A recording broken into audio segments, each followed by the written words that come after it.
18তম শিক্ষক নিবন্ধনের মৌখিক ভাইবা পরীক্ষার ফলাফল পুনর্বিবেচনা ও সনদ প্রদানের দাবিতে বেসরকারি শিক্ষক নিবন্ধন ও প্রত্যয়ন কর্তৃপক্ষ এনটিআরসিএ কার্যালয়ের সামনে অবস্থান কর্মসূচি পালন করছেন ফলবঞ্চিত প্রার্থীরা। আজ রবিবার 15 জুন সকাল থেকে এনটিআরসিএর কার্যালয়ের সামনে অবস্থান নেন তারা।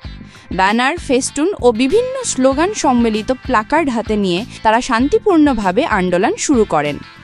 এই সময় আন্দোলনকারীরা 2.5 বছর সময় ও শ্রম ফেরত দে, নয়তো মোদের সনদ দে, মেধাবীরা রাস্তায় কেন, এনটিআরসিএ জবাব দে, লিখিত পাশ ভাইবা ফাঁদ, মেধাবী কেন গেল বাদ, আবু সাইদের বাংলায় বৈষম্যের ঠাঁই নাই, দিয়েছি তো রক্ত আরও দেব রক্ত প্রভৃতি স্লোগানে এনটিআরসিএর দৃষ্টি আকর্ষণ করার চেষ্টা করেন।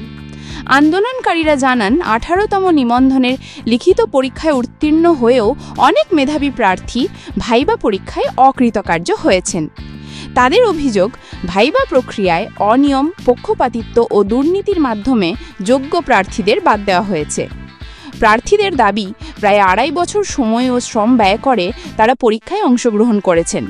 লিখিত পরীক্ষায় উত্তীর্ণ হওয়ার পরও মৌখিক পরীক্ষায় অস্বচ্ছ প্রক্রিয়ায় অকৃতকার্য ঘোষণা করা হয়েছে অনেককে।